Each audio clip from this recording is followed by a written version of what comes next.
If you're into watching people burn, have I got the episode for you. It's our burn book.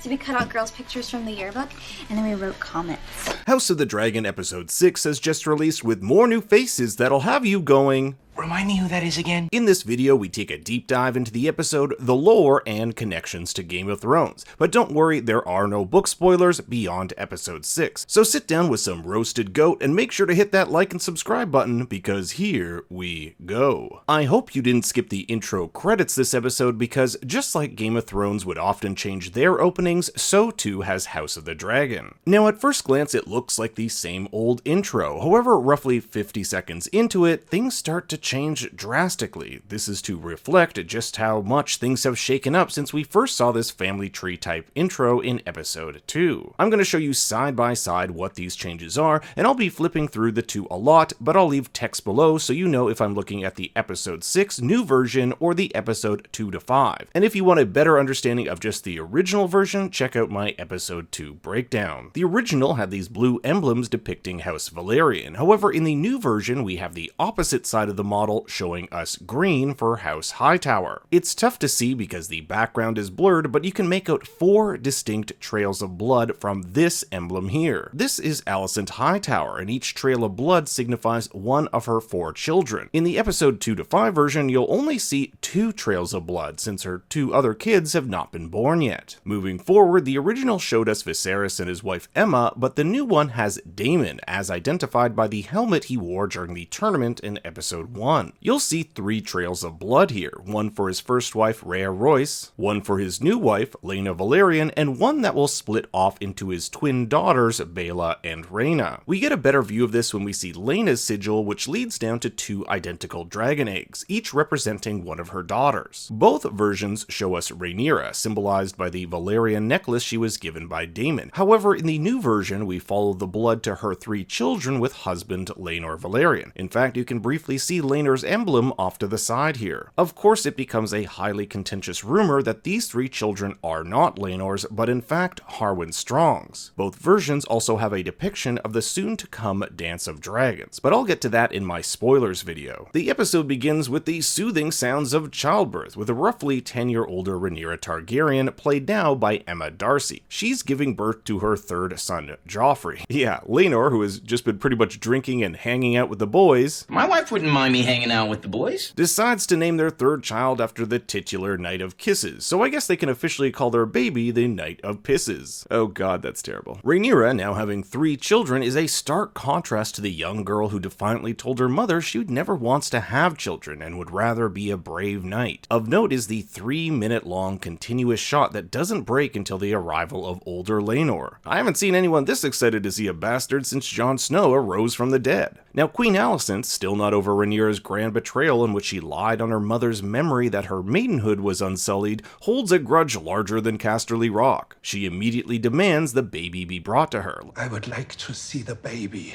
Likely to see if it has any of its father's physical traits. Her 2 other children, Jacaerys aka Jace and Lucerys aka Luke, all have brown hair and lighter skin tone, with many in the court believing Laenor not to be the father. That honor belongs to Sir Harwin Strong, the Hand's son who coincidentally saved Rhaenyra from getting trampled at her welcome wedding brawl. And the Queen's command happens before the umbilical cord has even been cut. Rhaenyra, ever defiant, makes a show of force by physically carrying the baby mere minutes after giving birth all the way to the Queen's chambers. We'll later see the trail of blood caused by this walk. On their way to the Queen, Rhaenyra and Laenor are congratulated by Lord and Lady Caswell, whose house is located in Bitterbridge. Each Lord and Lady of the realm have preferences on who should rule should Rhaenyra's ascension be questioned, and Lord and Lady Caswell, at least in this interaction, are making it very public their support for Rhaenyra. Sir Criston, who has seemingly been let off from murdering Joffrey and ruining Rhaenyra's wedding, is the knight of being a bitter bitch, still holding a grudge against her former lover. He's like that guy you meet on Tinder who sweet talks you for weeks, then as soon as you say you're not interested, calls you a bitch. This is another 3-minute tracking shot with no cuts. I wonder if the director is trying to hammer home the fact that we don't get to rest. Just like Rhaenyra, the camera camera and our gaze on her. Now, of course, the queen is like, "Oh my god, what are you doing here? You should be resting." I haven't seen cattiness like this since Desperate Castle Maidens. Viserys comes limping in looking like me after a bender of Quaaludes and Benadryl. He's completely lost his arm and most of his hair to this mysterious affliction. And Viserys really be like that dude from Monty Python. I'm not dead. Yeah.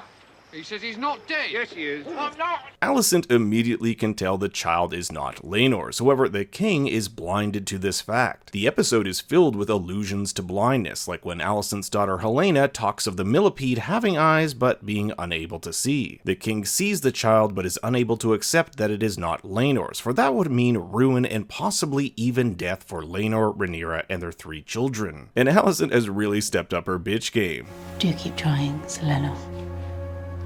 Sooner or later you may get one who looks like you. You did not just say that. It appears the agreement between Rhaenyra and Laenor about seeing other people is still in effect. However, while Laenor is out partying and drinking, Rhaenyra is having children. Something that undoubtedly has caused a bit of resentment. Being born a woman is terribly unfair, a theme that has been prevalent throughout the season. Eager to meet the new child is Sir Harwin Strong, the true father. He's commander of the City Watch, a post once held by Daemon. Meanwhile, Jace and Luke have picked out an egg to be cradled alongside Joffrey, as is the Targaryen tradition. Later in the episode, we'll learn from Laena Velaryon that not all of these eggs hatch. One of her twin daughters' eggs hatched and the other did not. The same is true with Aemond, who is yet to find any dragon to bond with. But just because your egg doesn't hatch doesn't mean you're left without a dragon. You can always claim and bond with one should the occasion arise. For example, Laena didn't bond with Vhagar until she was 15. She always had an affinity for this specific dragon, even asking King Viserys in episode 2 where he thought this once elusive dragon was hiding. Speaking of dragons, it's time to get our first glimpse of the interior of the dragon pit. In episode 1, Rhaenyra landed her dragon here, but now we get to look inside. For those of you familiar with Game of Thrones, you'll see what's to become of this giant structure roughly 170 years in the future. Along with Jace and Luke are Alicent and Viserys' kids, Aegon II and Aemond. Technically, Aegon and Aemond are both Jace and Luke's uncles. We witness Jace in his bonding lesson with his dragon Vermax, and it looks like the Dragon Tamer dude has had his fair share of scuffles with some of these creatures. It's essential that Jace fully bonds with this dragon. Once that happens, the dragon will refuse instruction from any other, and we're treated to a delicious roasted goat. Aegon II, or as I like to call him, Finn Wolfhard, is actually David Tennant's son. He's definitely got that fire of the dragon within him, teasing his nephews and especially his brother Aemond. They even get him his own dragon, Pink Dread, and the great thing about him is if you can't ride him, you can at least eat him. Also, check out the green tunics here for Alicent's boys. We'll see a lot of green here, especially in Alicent's dresses. Now, Aemond really wants a dragon, even venturing deeper into the dragon pit and stumbling upon this guy. Apparently, this isn't the first time Aemond has nearly been burnt to death exploring the dragon pit unaccompanied, something he'll later be chastised for by his mother. And we also get our first glimpse of Helena, who we last saw as a baby in episode 4. And is it just me, or did any of you feel something was a little off with her? And I don't just mean her obsession with bugs. Alicent is quick to blame Jace and Luke for teasing Aemond, failing to acknowledge that it's her own son leading the charge. In an episode where there's a lot of talk about parents being blind to things, Alicent is just as guilty. In fact, it's only Larys who later says in voiceover near the end of the episode that children are nothing but a liability. It also looks like Viserys' model Valyrian city continues to grow as we've seen it ever expanding since episode 1. The king basically tells Alicent to can it about these rumors concerning his grandchildren's parentage, using the excuse that her dragons would never have hatched if they had been bastards. He's also like, "Oh yeah, I once saw this horse bang another horse and it came out a different color." It's science. Sir Criston calls Rhaenyra a spider who stings and sucks her prey dry. I guess he'd have first-hand knowledge of her sucking ability. But Alicent doesn't like his tone. Even though she hates Rhaenyra, she needs to believe that honor and decency will prevail. If she really believes that, she won't last long playing the Game of Thrones. Speaking of decency, her son is it to the wind. I'd hate to be the guy below that windowsill. And honestly, Aegon is this super naive, self-absorbed teen who doesn't really understand what's going on around him. When his mother tells him Jace will be king one day, he's like, "Sure, I don't care, just let me get back to wooing young maidens." In this way, Aegon is kinda like his mom when she was young, not fully understanding the reality of things around him. Echoing Otto's speech from last episode, Alicent tells her son that when Rhaenyra takes the throne, she could have her and her children killed to strengthen her claim to to the throne, even if Aegon himself doesn't challenge it. Simply by living, he poses a challenge. Across the Narrow Sea at Pentos, Daemon and Laena show off their dragons to its people. They are the honored guests of Prince Reggio, who will later ask they join his city as their honored guests, to be bestowed tributes and anything they should desire in exchange for protection. Lys and the Triarchy, the same group that invaded the Stepstones, have made an alliance with Corin Martell of Dorne, which puts Pentos on the chopping block, so to have 3 dragons protecting them would be a tremendous asset. In the book, Daemon and Laena travel to Pentos after their wedding, knowing Viserys would not be too pleased with their engagement. It's there that Laena has her twin daughters, Baela and Rhaena, but the way the show plays out, Baela and Rhaena are already born. Daemon seems to enjoy one daughter far more than the other, teaching her High Valyrian, while the other one sits alone with the dragon egg that's never hatched. We learn from Laena that Daemon has an obsession with the dragon riders of old, so he may think his one daughter who hasn't tamed one to be undeserving of his time. Father of the Year. Reggio's gracious offer is something Daemon highly considers, but his wife steers him away, saying both he and the children deserve more. She also makes an ominous statement that she doesn't want to die living a boring country life, but rather a dragon rider's death. In the courtyard, the boys are trained by Sir Criston Cole, all of them having about as much skill as me trying to unicycle on ice. According to Harwin, who I guess is milling around his own kids under the guise of being on the City Watch, Sir Criston is spending more time on Alicent's kids than Rhaenyra's,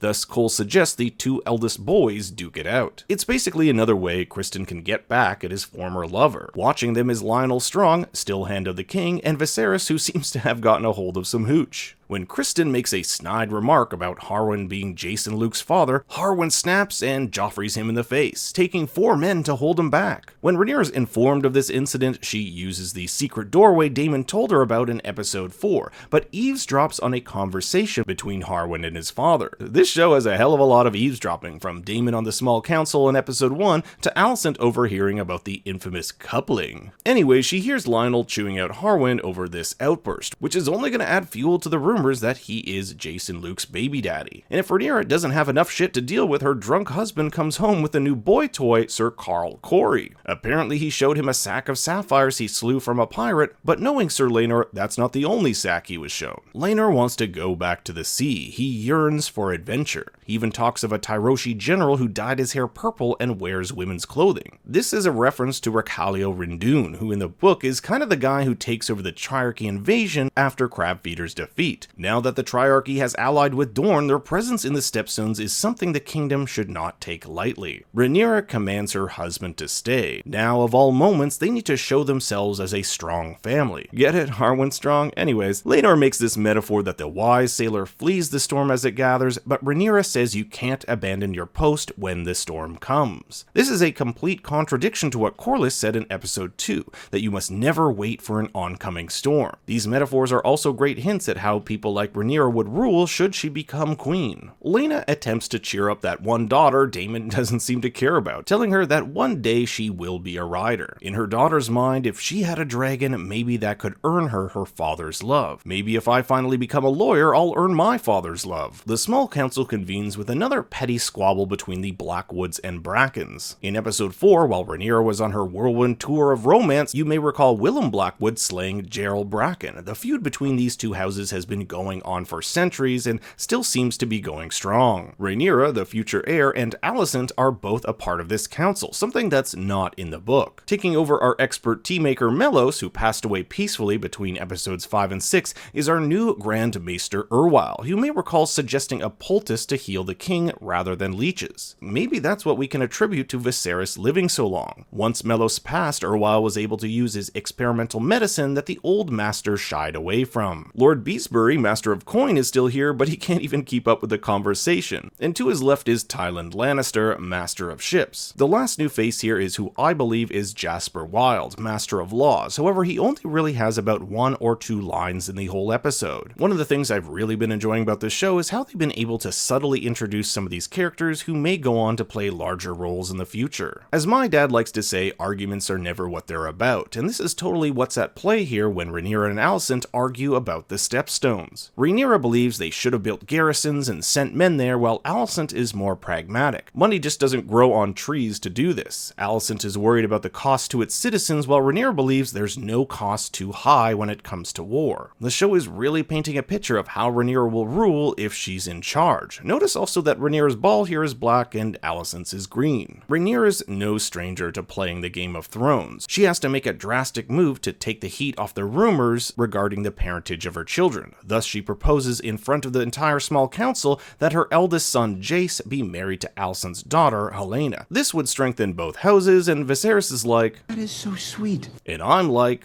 It's a bold strategy, Cotton. Let's see if it pays off for him. In addition, Rhaenyra sweetens the deal by offering Aemond his choice of egg should Syrax have another clutch. But like any great meeting, it's interrupted by lactation. Don't tell Homelander. Alicent has no intention of considering this proposal, even though Viserys thinks it'll make the family stronger. She could sense the desperation in Rhaenyra's voice and believes it's only a matter of time until her secret comes out, especially when Lionel comes to resign. Although Harwin has been expelled from the City Watch, Lionel believes the punishment should go further, that he himself resign as Hand of the King for a quote, shadow looming over his house. And when it seems he's about to spill the beans about Rhaenyra's children, Alicent just watches on like, Say something, damn it! But Lionel can't do it, thus Viserys does not allow him to resign, although the king allows him to escort his son to their house seat at Harrenhal, the same place the Great Council was held in episode 1. As Alicent makes her way back to her chambers, take a look at this maid scurrying away. There's no evidence to support this, but I'd like to think she's coming back from talking to Larys. I imagine Larys has several people in the castle collecting vital information which he can then weaponize. It seems as though his alliance with the princess has grown since we last saw the two talk in the gardens almost a decade ago, and judging by the way he speaks about his brother and father, he doesn't really care about them. He flat out tells the queen that it's true, Harwin is the father of Rhaenyra's children, and even orchestrates his father and brother's death. Now he says he did this for the queen, but considering Harrenhal will now fall under Larys's control, it's hard not to think he had ulterior motives. In the book, the fire is considered an accident, and there's even a suggestion that the fire was started by Daemon, who wanted to kill Harwin so as to remove one of her lovers. There's another rumor that it was Corlys, for Harwin having slept with his son's wife. But the show depicts a far more nefarious plot in which Larys sets some death row inmates free in exchange for burning Harrenhal down with Harwin and Lionel in it. He even has the perpetrators' tongues cut out just in case. Now I'm curious what this beetle symbol on Larys's cane is, since there's no mention of this in the book. The same symbol can be found on the pin he gives to his assassins, and beetles can also be found in Helena's insect collection. I'll be keeping my eye on this. Meanwhile, back on Pentos, Laena attempts to give birth, and Daemon is confronted with a dilemma very similar to Viserys's in episode 1. Do they cut the baby out and risk killing the mother? But Laena musters her strength to visit Vhagar. In the book, she wanted to ride her one last time before her death, but collapses before reaching her. In the show, she does end up making it to her and commands her to be burned. She did say she wanted a dragon rider's death after all. Harwin says goodbye to his boys and promises to come back. So that was a lie. Deep down, Jace knows this is his father, and when he confronts his mother about it, she merely states he's a Targaryen, and that's all that matters. Laenor spars with Carl, just like he used to do with Joffrey. Rhaenyra comes to tell him they're to venture to Dragonstone, away from these vicious rumors. She would have preferred to stay at King's Landing to prevent Alicent from manipulating her father, but the heat is too much. At least Laenor gets to bring his boy along. We get a brief scene of the king looking at his first wife Emma's ring. It's clear after all these years, he still thinks of her. Skulking about is a mouse or a rat, I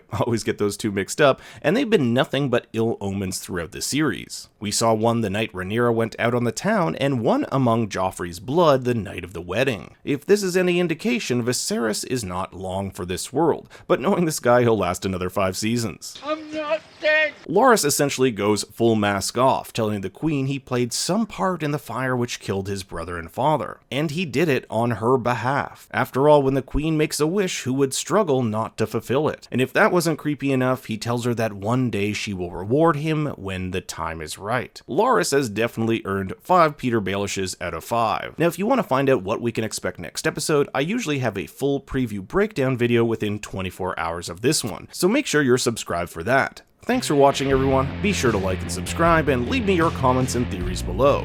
As always, you can follow me on Twitter and Instagram at ThinkStoryYT. Until next time, remember, I'm not dead.